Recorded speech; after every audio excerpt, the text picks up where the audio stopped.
Anytime is the best time. Yeah. I think people need to start before they're ready. And if you feel that knowing, do not wait because you think, well, I better get through 2023 first. We don't know what's going to happen. That's the worst mistake. The best question to ask is, how long am I willing to wait until I actually create the life I genuinely want? Right now is the best time because you want it right now. I'm super excited to talk to you. Your work speaks for itself. You are the hard-fought battle entrepreneur, building your own thing from zero to something magnificent already. And I have a heart for early stage startups. I built my own business from scratch to what it is today, and all the twists and turns and all kinds of stuff. And then in the world of the Great Resignation, one of our mutual friends, Dean, mentioned that we're about to go into a winter season as we step into 2023. And then I get a quick peek at the new work, and I'm just like, oh my gosh, yeah, we got to get this going. Talk to me a little about why now is probably the best time in the world to turn your 2 weeks notice and basically start your dream. I have been studying what's happening in the world, especially in the work world, since I wrote the book about quitting.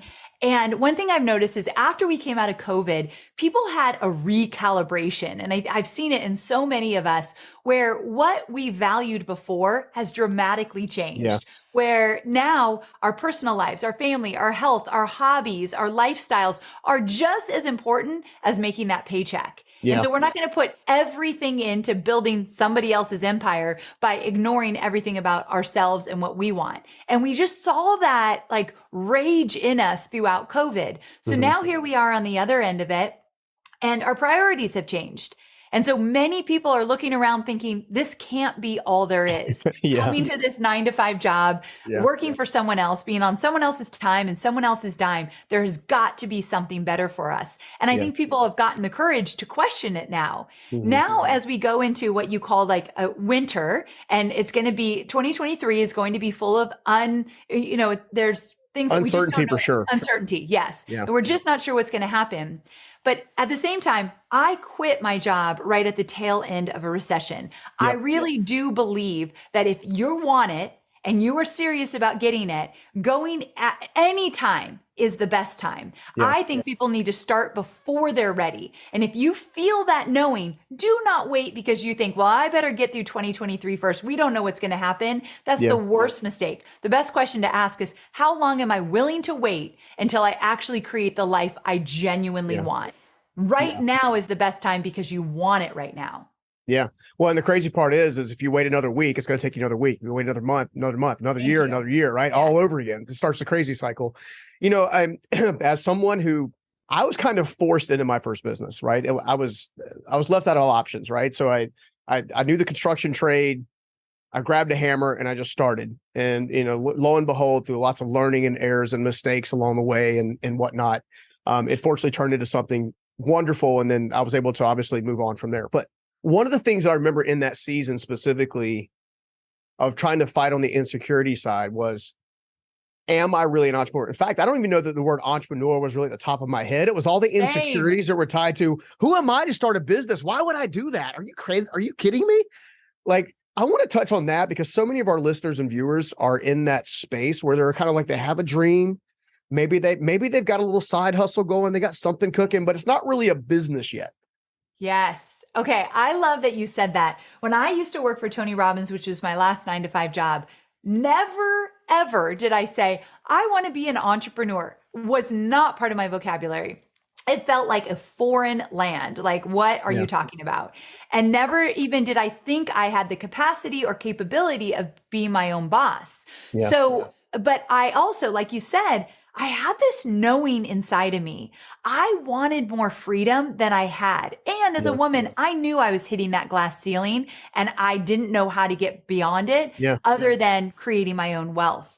And so sometimes we have to ask ourselves, okay, maybe I don't know if I'm cut out to do this. And you might even be saying, who am I to be doing this? But then I look around and I look at a lot of people doing what we're doing. And if you're really honest, but in your private thoughts, I bet you could look around and think, I could do it better than that person. I know I can. Like, I'm sure there's some moments like that.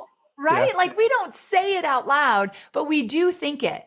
And if they can do it, why can't I? You have to start asking yourself, why wouldn't it be me if all these other people can do it and figure it out? Yeah. And so you also have to get very clear on what you do not want and what you do want, because that is going to get you past the, who am I to be doing this? It doesn't matter who you are. You want something bad enough, or you don't want something, so you want to leave it behind. So we're going to have to move forward. So there's such a mindset shift that you have to go through from 9-to-5er to entrepreneur, but it doesn't happen overnight, and you don't have to be ready before you start. Yeah. Well, the crazy part is you don't really realize you're becoming an entrepreneur while you're becoming an entrepreneur. Oh, so true. You know what I'm saying? You're just, all right, I'm making a call, or I'm sending an email, or I'm building a website. In fact, I want to touch on that for a second, because one of the things I loved about what you put in the book, and I know it's available for pre-order right now more than anything else, but people are going to absolutely love it. Because you're so transparent and vulnerable and honest in there. And you're talking about the basically an ugly website. Like, do the ugly website, like, get it out there, do something. Yes. Exactly. That's the thing. I always say I made my first million with the ugliest website on the planet. And one, I'm not really good at design and aesthetics anyway. But two, I knew where I needed to focus. And it wasn't business cards. It wasn't going to all the events. It wasn't a beautiful website. I needed to figure out what I was going to offer, and I needed to learn how to put that offer out there. And that was the most important thing. And I talk about that in the book, like how you make an offer, what it looks like, how to get started. Because once you make $1 online, you can make $1,000. Once you make 1,000, you can make 100,000, but you have to start somewhere. I was just talking to a friend, and he has a multi-million-dollar business. His first sell online was $7. He made $7. And so he said, and he took a picture. I thought that was really cool. It's kind of hanging up the first dollar bill on the wall. Totally. Yeah. So anyone who hasn't made money online yet, the first time you make money online, you take a picture next to your computer and you save that forever, because it does give you a sense of like, wait, I can maybe figure this out. And so that's the thing. We worry about all this stuff that we do not need to worry about, and we take way too much time on the things that do not matter. So get clear on what it really takes to get that foundation of an online business up and running, which is what I put in through all these pages of 2 weeks notice. So you have a strong foundation to move toward what you really want. Yeah. Well, here's another interesting aspect. And I'm jumping around a little bit from what I originally wanted to chat about, just because you're a phenomenal human being, and we're gonna cover a lot of ground. This concept of, I don't know about you. So I'm now in the quote personal development / thought leadership space. Like, I do events, I host events for other people like Ed and from others we talked about before. And however, my biggest Achilles heel right now, and just being transparent and honest with you right now, is selling stuff or selling products and services online, because I want to give it all away. I'm like, everybody needs this. Everybody, just have it. Right. I don't need the money. You here, right? This kind of thing. And a good friend of ours, Randy, comes up to me and said, dude, you can't do that. I'm like, why? He's like, do you not have to pay for all the plugins and all the website and the hosting? Yeah. Do you not have to pay the 3% processing fees for all the transaction? Yeah. Do you not have to pay your graphic designers to design the pictures? Yeah. He helped me realize very quickly that the model in which I was operating on, which was a completely philanthropic model, was going to end up bankrupting what I had spent 25 years creating. So talk to me for just a minute on how I get more secure and then offering that to the public at a rate that is reasonable but effective enough to build a business, but also avoid the fact of like not feeling like I'm overcharging and being icky. So the thing I learned early on, and again, it was from my friend Stu McLaren, so I've got to give him credit, but what he taught me early on is the more money I make, the bigger impact I can make in the world. Yeah. If I don't have the money, I'm very limited in terms of the impact I can make. So when he said that, I thought, holy cow, I have to charge what I'm worth, because when I'm making that money, I can give to charity. I can sponsor people through scholarships through my programs, and I can create the life that I want. And if I'm living the life that I want, I am a better version of myself, and I am adding even more impact into the world. So I really do think it's important. The more money, the more impact, when you use your money wisely, of course, and with full integrity. But another thing is, there's something about self-worth here. And I talk to more women about this than men, but since you brought it up, if you're not charging for it and you're saying, I just want to give it all away for free, because you do have a big heart and you do want to help people. But what does that say about how you value what you are bringing to the table? You deserve to get paid for that. You wouldn't work for free for somebody else. So why should you work for free for yourself? And I think there's you have to ask yourself, how much do I value what I'm doing? And then you charge for it, because you're going to show up as a better version of yourself when you're getting paid what you're worth. I never thought about it that way. Kudos to you and Stu. I think you just changed me. Awesome. I love it. Yeah, that's amazing. Charge for those products. That's right. Well, the reality is I'm in a good season of life, right? So there's already things I get to benefit from. And I've always felt like, all right, well, the Stephen that I used to be had $0. The Stephen that I used to be was dyslexic and ADHD and, all those things that I still kind of monkey with today. So I have all of this going on over here. And I was like, well, one of our friends, Rory, was talking about, he and I have this quote that we kind of banter back and forth about serving the person you used to be kind of thing. Right. So the person that I used to be was an early stage entrepreneur. Well, not really sure I was an entrepreneur.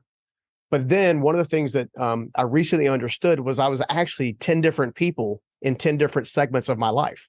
So yes, there was the me that couldn't afford anything. And that's where we have YouTube and we have the free ebooks and the things that hey, look, if this is all you can do right now, fantastic, right? Yeah. Just start, right? And then there's the mini courses and all kinds of stuff that kind of come in after that. Now, I know one of the things that you're incredibly gifted at, not just as an entrepreneur and a marketer, but specifically the course space. How did you find your niche in the course space? I love this question because it kind of takes me way back. So early on, when I first started out, I taught Facebook at a time when everyone and their brother was a social media manager. So it's very saturated. So please don't think that just because other people are doing it, you can't. I promise you can. So I made my space teaching Facebook. And then from there, I started creating digital courses, teaching other people how to do Facebook marketing and all of that. And what happened more than anything is people would say, how are you making so much money with your courses? How are you selling it? How are you doing those webinars? How are you doing this? And that's what you got to pay attention to. When you first start out, see what people gravitate toward. Why are they coming to you? What are they asking? And I thought, everyone's asking me about these courses. And so that's when I started to think, well, I love to create courses and I've gotten results. I teach my students. Don't teach anything where you haven't gotten results for yourself or for somebody else. It seems very simple, but you'd be surprised how many people operating Lamborghinis. Yes, exactly. And I have such compassion for people that teach things they shouldn't be, because my very first course, I taught people how to launch a book using social media. My book is coming out 14 years later. I had never launched a book before that. And so I had no business teaching it, but the compassion comes from, I had a desperation. I got to figure something out. I got to make money. I can't go back to my 9-to-5 job. So there's a little bit of desperation that comes in the very beginning. Give yourself grace. It's very normal, but I wish I knew, don't teach anything you haven't gotten results. But I had gotten some great results with courses. I had gotten asked about it so much. I thought, I'm going all in. I'm going to create a course on how to create courses. Now, at the time, it was being done by some really big names and some of my friends. And I had to have the courage to do it my way. That's another thing. You look around and it feels like everyone's doing what you want to be doing. It doesn't matter. No one's ever going to do it the way you do it. Yeah, well, it's crazy. So I was one of your customers. I actually bought your courses on how to create courses. And quite frankly, I actually really enjoyed your approach of how you communicated the content. Not that everybody else was bad or wrong. There was a social ability. There was a relatability that seemed very down to earth and humble. And she's legitimately here to help me and teach me. Right. And as a client, a former client, I guess, of that program, that's what the feedback I would give you. And I think that that's a key point because one of the other things that you're really gifted at is creating a community of like-minded individuals who not only engage really well with you through social media and whatnot, but also with each other when you do different programs, when they get to meet and greet each other. So talk to me a little about that, because I think that's a core attribute of building a sustainable business as well, is creating that community that everybody feels like they're part of the same community, I guess. Yes, I feel like that's something that's so incredibly important, no matter what you're selling online, to create these communities around like-minded people doing something that they could really use support on. So again, I teach people how to create digital courses. So I have this community of my students who help each other and get in the trenches, and they have an opportunity to not go at it alone. Entrepreneurship can be incredibly isolating if you're not careful. And so not only do I actually have the container. I create the community that they can come into, but then I create systems and processes for how to get them together. I actually have to lead the way. And so I know it can't just be me. I am not their guru. I want them to actually know that they have it inside them, but they can collaborate with other people. So I put together an entire system. Here's how to find your accountability partner. Here's how you meet every week. Here's how to get into community, and literally map it out for them. If they want to, great. They don't have to. But this is why people are together for years after my course is done, because they found their people. And that's priceless. I think you would totally agree. We've been together at events where there's certain people you gravitate toward, that you call up when things are tough, that you can ask questions to. Imagine if you had nobody to do that with and things weren't working, you might give up. Oh yeah. So easy days. So important. Yeah, absolutely. No, I love that. Here's the crazy thing. And one of the things I love about the book, the new book, which everybody's got to grab the pre-order all day long. And we'll make sure we link it in the description, all that good stuff. Okay. Is this concept of, well, understanding that you also have to exit well.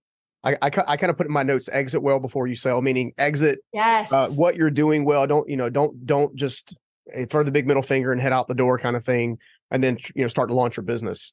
One of the things that I love about the book is you kind of outline that. Talk to me a little about how to exit well, and then kind of position yourself to really kind of be your own boss. Okay, so for anyone listening that wants to quit a 9-to-5 job, or maybe just leave behind what's no longer serving them. Like when I left my 9-to-5 job, I created a business I hated, and I had to leave that behind after that. So wherever you are that you're like, what I'm doing right now is not what I want to be doing, you have to think about, how can I exit in a way that I'm proud of, that will propel me into my next chapter of life? So one of the things, if you're still in a 9-to-5 job, that I think everyone needs to do, we already talked about it, get clear on what you want and what you don't want. Do you want to pick your kids up from school at 3:00? Do you want to not work weekends? Do you want to make a whole bunch of money? Like, what is it that you want that you do not have right now? We're going to get really clear. On the days that your worries wipe you out, the why will pick you back up. So we got to get clear on that why. But after that, we got to get more tactical. So first of all, you got to choose an exit date. What is the date you're going to leave behind the 9-to-5 job, or whatever's no longer serving you?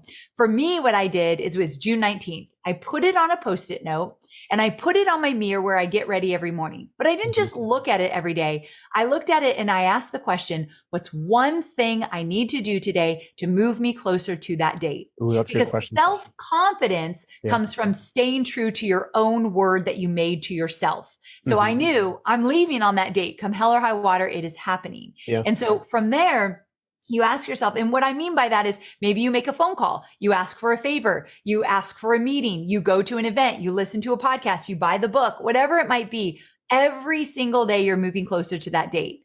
Now, the next thing is you have to be careful who you tell, because not everybody deserves to hear about your dreams. The person that runs their mouth and tells everybody their plans, right?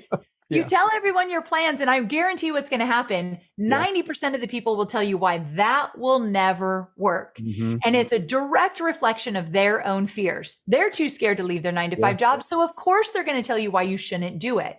Do not tell everybody your dreams. I told precisely 3 people: my husband, Hobie, my mom, who thinks I could land on the moon and do anything, and my best friend. They're the only people that knew in the very beginning, 6 months before I ever left my job, that I wanted to leave and I wanted to have my own business. Later on, I told more people, but not in the beginning. Yeah. I mean, I think that's such an important step. I am curious, what evidence did you already see in front of you that those 3 people were safe for you to share your dream with? Great question. What evidence was there? Because I did the opposite. Like, I shared it with 3 people that I shouldn't have shared it with. And then I shared it with one that's like, I will help you do it. Like, I will mentor you to do it, kind of thing. So I did the opposite. So I'm curious what evidence that you see. In other words, how do people kind of recognize this person's for me?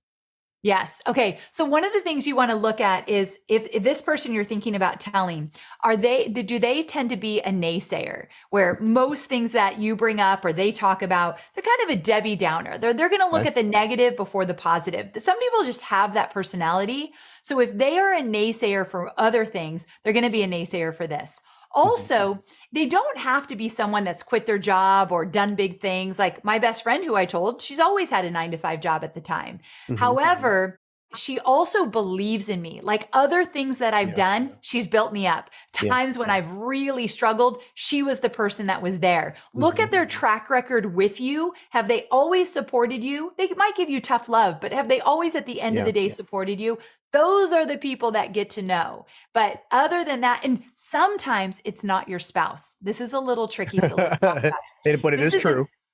And this is especially for the ladies, but some men might be able to relate as well. A lot of the times my students are women and they'll tell me, my husband does not support me being an entrepreneur. He is very nervous. He wants me to stay in I have a lot of teachers. He wants me to stay in my teaching job because we need the revenue, we need the money. And he's very scared that like this hobby, he calls it a hobby, is never going to be anything.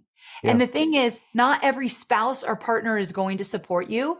And this is hard to navigate, but I'm going to say do it anyway, because it's your life. And at the end of the day, we need you to be happy so you can contribute to your family. What you need to do sometimes is explain why this is so important for your family. What could this possibly do and why you need their support? Because your spouse or your partner, you're going to need to get their buy-in eventually, or at least have them accept that you're going to be doing something different. But it's not always, they're not going to be the most supportive person. They're scared, and that is okay. You still do it. Yeah. Well, one of the techniques, so my wife, obviously, when I said, hey, look, I'm gonna start putting myself in the public eye, she's like, why? Why do you want to do that? Why would you want to do that?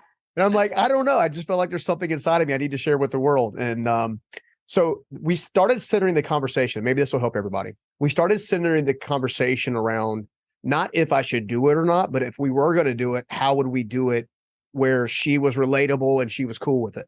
You know, so she's like, all right, I don't want to see any pictures of nice stuff that we owned. I'm like, I can do that. Like, I don't want to see you out there, you know, with stacks of dollar bills on top of a table and like going out, right? All this kind of stuff. I'm like, done. She's like, all right. And then when you do your live events and stuff like that, I want to make sure you're surrounded by people to keep you out of trouble. I'm like, so what are you trying to say? She's like, I'm not worried about you. I'm worried about other people. I'm like, okay, fine. So we started creating a framework, if you will, that it's like, okay, I'll abide by these rules just to have your love and support, because this is super important to me. So maybe the conversation's not if I should or shouldn't. It's like, how would we? I love that. Yeah. How can we make this work? How can I give you a little bit of sense of security, knowing that we're also going to get uncomfortable? We're going to have to get uncomfortable to make this work. But what is the level of uncomfortableness you are willing to live by until we figure this out? I love that. Yeah. Well, the other thing I love about the book too is there's you talk about a runway. So we talked about some do's, like, so do some of these things before you exit. Let's talk about the don'ts. Yeah. What are types of things we don't want to do as we're trying to build this runway to our dream?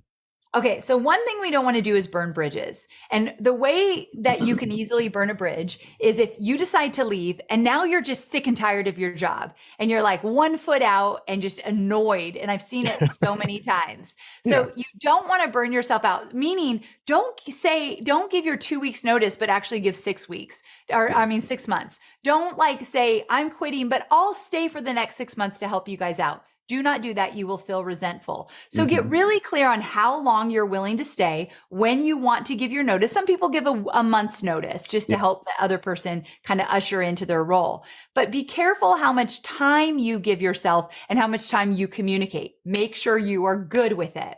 Another don't is we're not going to fiddle with business cards and silly things like that you do not need. I tell this story in the book about my first business card. It turned out it looked like a condom wrapper at the end when it was designed. And I spent hours and tons of money on this dang business card that I hardly gave out to anyone. It's just, we preoccupy our stuff with stuff that feels safe. So don't stay comfortable on this runway. You have to start doing things that you are not necessarily comfortable with, but it's so very important.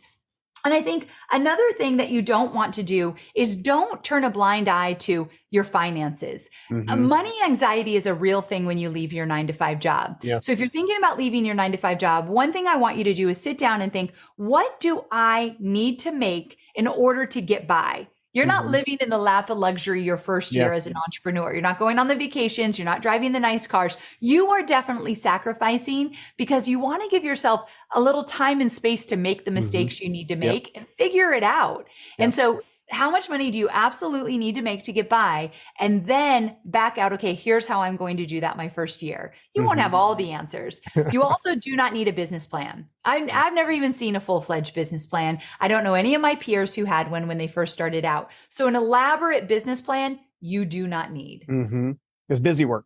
It's that work. same kind of, yeah. So what you need to do to get started is figure out what value you can bring to the world and then start charging for it. Yes. I mean, that's about Call it. it About a starter idea. You need a starter idea just to make money in the short term till you figure out how you want to do it in the long term. Yeah. I mean, one of the programs that we do called Unstoppable Startup, I try to take people through the 5 frameworks, which is, obviously there's the startup phase, which is hustle and grind. It's just, you're going out, you're making stuff happen, you're knocking stuff over, you're making lots of mistakes. Then there's the testing phase. Hey, I got something that's working. How do I make it better? How do I maximize this thing? Then you got the scaling stage, which is now you got systems and processes and people, right? And then you got this, basically the next step, which is selling or operating. So you have all these different phases. Yeah. And I feel like people get really confused of what phase journey they're in. They're in the startup phase and they're thinking, no, I need to have all these different systems, all these different processes. And I'm like, no, you just need to knock something over. Yes. It's so true. I'm curious to know. So we've talked about some do's and some don'ts, and maybe we've got people sold, right? You and I both started businesses from nothing and grew them to something. And now we're trying to help people to basically learn from those experiences. What are some other chapters that would come out of there were chapters in the Bible that I don't think ever made it in there. One is called second hesitations, right? So what are some other hesitations that would keep you from taking the leap now versus having to wait a year or 10 years? One of the things is that when your job is okay, when you're in a situation where, like at Tony Robbins, I was making good money, traveling the world, going to his events, like on paper, all of that looked really good. And when you're in a job that it's good, it's okay, it gets by, it's very easy to then justify, I'm going to stay here and maybe I'm just going to dabble on a little side hustle, or maybe I'm going to go to get the courses, listen to the podcast. I'm doing all that, but you are doing nothing to move forward in your business. So what I always talk about is the fact that you have to get uncomfortable on a regular basis. So if you are comfortable and cozy in your 9-to-5 job, but you are not happy, why would you ever live your life that way? Yeah. But it's very easy to do so. You can make every excuse in the book why you should leave there. A recession's coming. I should never quit my job. Let me tell you a story. I had a student, I tell this in my book, where she always thought about being an entrepreneur. She did the dabbling. She bought the courses, she listened to the podcast, the books, went to the events, all of that, but did nothing to get started because she always used the excuse, it's not the right time. And she was making a lot of money in her 9-to-5 job. Well, I don't have X, Y, and Z. Yeah. Yeah. And then what happened is she was laid off. She didn't have a choice anymore. They made the choice for her that you don't get to work here anymore. You don't get that paycheck anymore, which could happen to every single one of us in a 9-to-5 job. Yep. And so her livelihood was taken away and she scrambled. She knew she wanted to start something, but had started nothing. So now she's scrambling last minute to try to get it together. Imagine if while she's still in her 9-to-5 job, she gave her 6 months to work on her runway to leave. And then she got laid off. She'd be ready to go. Yeah. People are getting laid off left and right now in some of the biggest companies. It's going to trickle down to the smaller companies. Do not let them decide for you that you're not going to work there anymore. If you're ready to move, put a plan together, get your runway. I explain the whole runway inside the book. For sure. For sure. Another thought I was just thinking of is, all right, so let's say, okay, Amy, you've sold me. I'm ready to start my gig. I'm going to go get the book right now. I know you got a roadmap. You got me templates. You got all kinds of stuff I'm going to follow. Yeah. I'm ready. Okay. What do I do day one on my, so yesterday I was employed and today I'm not employed and I got my own gig. What am I doing today? Okay. I love this question because you're going to look around and be like, oh my gosh, what did I do? I remember that day very vividly. I was in a tiny little condo in Carlsbad, California, and I was sitting at my kitchen table because I did not have room for an office. And here I was like, what do I do? And so I don't remember exactly what I did on day one, but here's what I wish I did. Put together a content plan. So here's where we're going to get a little tactical here.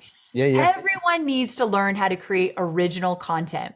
Anyone listening right now that if you're struggling in your business, you're not making enough money, it feels hard, and you don't feel like it's really gelling together, it's likely because you don't have a good content marketing plan that's going to bring in the people into your business that want to buy from you. So when I say content plan, here's what I mean. Every single week, I want you to figure out a plan how you're going to create original content. That means a podcast, a video show, a blog. Maybe you go live on IG once a week, whatever it might be. Same time, same place. Every week you have a new piece of content. And what I don't want you to do is one week you podcast, the next week you put up a video, maybe you blog once in a while. No.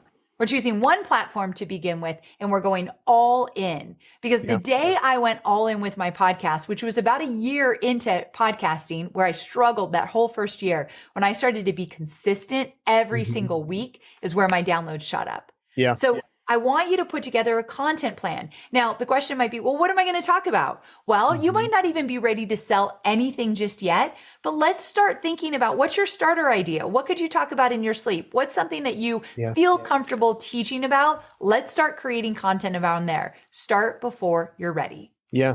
Yeah. You know, it's funny. We were chatting before we hopped on and hit the record button with one of our mutual friends, Jen, and Jen was very open to an audience at an event that they used to do. She was like, she literally showed on screen, like just getting started. And she's like, okay, this is video number one. This is video number one. Oh, hi, everybody. I'm sure. Hi, two people, kind of thing. Yes. And then over the course of she showed the transition from, month to month to month to, 24 months, 36 months. And not only did she become an amazing presenter across that, but she was also building her community the entire time. Now, I do have this is a bit of a selfish question. Because especially in the thought leadership entrepreneur space, there's a lot of similar concepts because some concepts are just life truths. Like this works, right? Don't spend more money than you make while you're building a business, or don't do it at all. But there's things that work. How does someone actually create true original content that feels original to them versus a mimic or a copycat of someone they admire or respect? Like how do you disseminate that? Okay, first of all, I love this question because in the beginning, you probably are going to model someone else. It's almost inevitable. You look around, you see what you like, you're drawn to this. Oh, I like how they create content. I'm going to do more of that. It's very normal to start out that way, but you do not want to stay there very long. I totally give my students permission to model someone else that they think is great. Not copy, but model. Yeah. But soon you have to start thinking about, what is my authentic way of doing this? How do I want to show up? In the early days, I watered down all my messages. I was not polarizing. I didn't want to have too strong of an opinion. I didn't want someone not to like me online, which is impossible for the record. And at one point, I finally started saying, I'm not getting any traction. Like I am literally lost in the sea of online noise. And someone said, it's because your message is super watered down. Amy, what do you stand for? And like me saying every single week you should have a podcast, video, or a blog.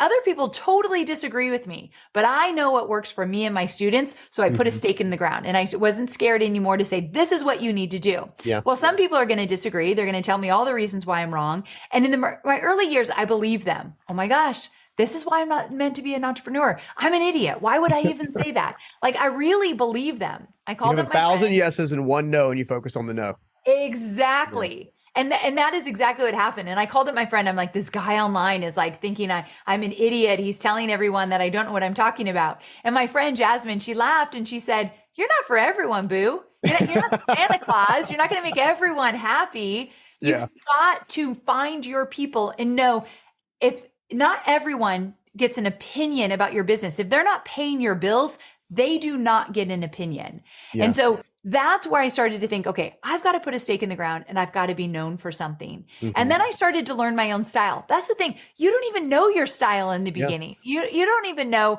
how you want to communicate. You've never done it before. So that's why we just got to get started, like Jen was saying, and then you'll kind of find your groove over time. I'm pretty sure every single one of us will cringe at the first months of video that we did. I literally want to die. Yeah. But I got rid of the ones with me with hair, so I got rid of those. Okay, well, I had like a bob haircut. I looked like a monk. And I remember I had the ugliest background and I had a lamp that I took the lampshade off because, lighting is the most impossible thing when you're brand new at making videos. So like, we all kind of cringe and we all start with zero. Yep. Yeah. No, that's so good. Well, all right. So I'm going to pivot a little bit. We talked about why you should, like, why now's the time to Yeah. start planning for your exit and putting your two weeks notice, why it's time to go get the book, why it's time to organize that thought process to get you ready. Okay. Yeah. We've talked about some of the fears that you're going to have to overcome, some of the insecurities that are going to hit you, and Yes. better tell you about them now than when they hit you and then you get derailed. So true. Right. Yes. Let's talk about what the heck are we going to sell and who are we selling to? Because not everybody knows the term avatar. You know, some people think blue people when they hear the word avatar. So let's talk about avatar, product, service. Like, how do we figure out who we're going to be and what we're going to sell? And like, how does that even come into shape? Okay. So the first thing you want to do is think about, okay, what do I want to offer? And remember, this is your starter idea. It's going to change down the road. The first thing I offered was Facebook audits. For $300, I would audit. And then remember, this is the wild west of social media, so no one knew what they were doing. So I would audit someone's Facebook page and tell them what they're doing well and what they need to fix and give them tons of examples of how to do it. $300. That's how I made money in the beginning. And I did as many as I could. That I do not do anything like that today in my business. So just know whatever you do in the beginning, it doesn't stick forever. And that is a good thing. So you've got to figure out, how am I going to make money? And that's where you're going to look at your expertise. Where have you gotten results for yourself in your personal life, in your business life? What do people ask you about all the time? What could you teach in your sleep? Let's just start with what you already know. Now, from there, I call this a sweet spot. There's 4 quadrants. Okay. The first thing is, where have you gotten results for yourself or for somebody else in your personal life or business life? The second quadrant is, who do you want to help with the results you can get them? So when you start thinking about how you can get people results, who are the people you can get results for? And you said it earlier, it's likely someone like you, but maybe a few years back. You only need a 10% edge. You just need to be 10% ahead of those you serve so they can follow your lead. So who is it? And when you think about that person, think about their challenges, their pain points, what's likely keeping them up at night, and make sure that your results can be the solution for what they're looking for. Okay. The third quadrant is, where are people spending money? So are there books about the topic you want to teach or you want to create a business around, podcasts, other courses? Are people teaching this and making money with it? And if the answer is yes, that is a great thing. You might say, but Amy, it's already been done before. Not by you, my friend. That's right. It's good if it's already making money because that's validated. It's a good thing. The fourth quadrant is, what lights you up? It doesn't need to be your life passion, but what would you enjoy teaching, doing, putting out into the world? Because you're going to be doing it a lot and you're going to have a lot of challenges in the beginning. So you have to be willing to enjoy what you're doing. And so your expertise, your ideal customer avatar, the person that you can get results for, who is that and what are their challenges? Where are people spending money and what lights you up? If you start thinking about that, that's your sweet spot. That's where you start with an offer. Yeah. No, it's so good. It's because you're going to identify the problem that you're trying to solve. You're going to clarify all that. I've always said too that you mentioned earlier about where you start is not going to be what you're going to be doing 3 years from now, 5 years from now, 10 years from now, right? And I think it's because I have this term that I've tried to teach our students, which is pivot until it becomes possible. Ooh, right? yeah, it's good. So you're gonna start with concept A, and because you're out there grinding and trying to knock something over, you're going to realize that when you knock something over, it actually knocked the bookshelf over here. That then the book fell off the wall, and you're like, ooh, I actually resonate with that more. I'm going to do something like that. And you go over there and you do that. And then 5 years from now, all of a sudden you'll have an entrepreneurial journey to go from. But in the terms of, pivoting, I know that content is so important. You started talking about it and I sidetracked you, unfortunately. Sorry about that. But this signature content, you refer to it in the book as kick-ass content, which I love the fact that you give a roadmap on how to create it. But I'm curious, how does someone, I know with the limited time we got left, how does someone kick off kick-ass content? Like how do they create it? Okay. So first of all, remember, you got to choose your platform. It's important because if you don't know the platform, you're not really sure how you're going to even create any of this. So let's pretend you choose a podcast. I'm going to podcast, which is one of the easiest ways to get started, for the record. And so from there, you're going to sit down and I want you to think of 8 weeks of content that you could teach based on, remember, we went through the sweet spot. So now you're kind of clear about where you're going to start. I want to teach people how to meal plan. Let's just say that's where you're going to start. You're a massive meal planner. You're really good at it. There's tons of steps that you do. You're going to teach that. So now you start thinking, okay, I've got this concept, meal planning. So what are 8 different things that I could teach add insight to, tell stories about related to meal planning. And you start to just brainstorm and list them all out. And you're going to probably list out more than 8, but give yourself 10, 20 minutes to just brain dump. I could teach this, the equipment you need, the Tupperware that's the best, how to cook tons of things all at once. The fact that what should you be cooking? How should you do your shopping? All of these different things. And then you start to think, okay, these are 8 different topics I can talk about. You now have 2 months of content that you can batch. Batching is something I teach in the book, where basically you're going to do a lot of content creation in one sitting. So you're not on the hamster wheel of creating content, but it starts with that topic. And then you think all the questions people would ask, all the things they should ask, but they're not asking. And those are individual pieces of content. So let's do 2 months at once so we can knock a lot out. Yeah. Well, and the other thing, let's just take it through that, because we batch content ourselves here. The cool thing about batching content is you're also in the frame of mind and the frame of reference. Yes. Right. You're stepping into an undistracted zone. Yes. To go and literally create, honestly, out of thin air, in many respects. I've seen people compound ideas to so much so that it becomes super refined and super clear over time. And a lot of that is done through the batching. And if I can piggyback on what you've also mentioned, is when you're creating that content, go ahead and set up a little iPhone or something over to the side of you while you're recording the podcast. Turn that into an IG story or something like that. So you're kind of duplicating your effort in a way to help you maximize the content production. Absolutely. I think that's a great idea. The more different angles of content you can create, the easier it gets. But you have to kind of get in a rhythm of, I'm going to turn my camera on here. I'm going to get some B-roll. I'm going to record this podcast, but also turn it into a reel. I love that. Yeah. Well, I got one final question for you. And there's so much we could talk about. Lord knows, love chatting to you about this stuff, because you have a heart to serve entrepreneurs. You have a huge heart that genuinely wants to serve people. And I love that about you. It's one of the reasons I was so excited to bring you on the show. But on top of that, I want to talk a little bit about this overservice, because I feel like in the book, you actually overserve. You go as far as giving scripts out for people to send emails to friends and family and coworkers and all that. First of all, why did you do that? And second of all, why should someone use them? I care deeply that people actually take action with the content I create. Action creates clarity. Clarity creates results. And so it's not enough for me to people read my book and think, that's a good book. Good job, Amy. Yeah. Nothing is going to come of that. And if I really believe that I can make an impact by helping people quit their 9-to-5 job and find financial freedom and being their own boss, then I have to give them the tools to take action. Now, it stops there. I can't do the work for them. So I always know there's 2 people in this dance for sure. That's something I teach my course creators. You can create a kick-ass, amazing course, give the best instruction. But at the end of the day, there's 2 people involved, course creator and the person doing it. So you have to give up, you have to let go at one point or another. But I'm going to give as much as I can to get you there. And then hopefully you believe in yourself enough to say, okay, I'm going to take what Amy gave me and I'm going to do it. So I'm all about action. That is what I'm about. But also, if people actually download the resources and they do it, they're going to come deeper into my world. That worked, Amy. What else do you have? Like, oh, you have a course on digital courses? Great. Teach me. So I do want people more into my world, but it starts with action. So I got to help them do so. No, I love it. Well, one of the reasons I do that, anytime I share anybody with our audience, I want to make sure that they know that I only bring people on the show that have a genuine heart to help them win. Right. You have a proven track record long before I got into the thought leadership world or whatever. You've already been doing it for a long time, but I want people to have a full appreciation of the work that you put into this particular work, because it's meaty. They're going to need highlighters. They're going to need ink pens and page. Like there's going to be a lot. There's a lot there.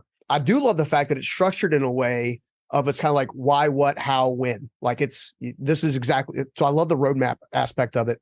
But I want people to have a full appreciation of that, because I want you to go ahead and tell us where they could go ahead and get the pre-order. Because if I know you, there's probably pre-order bonuses that come with the pre-order.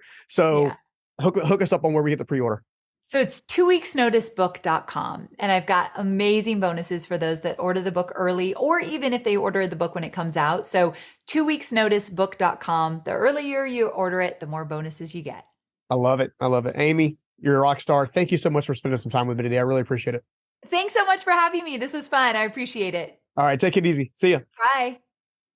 I hope you liked that video. And if you did, make sure you check out this next video right here.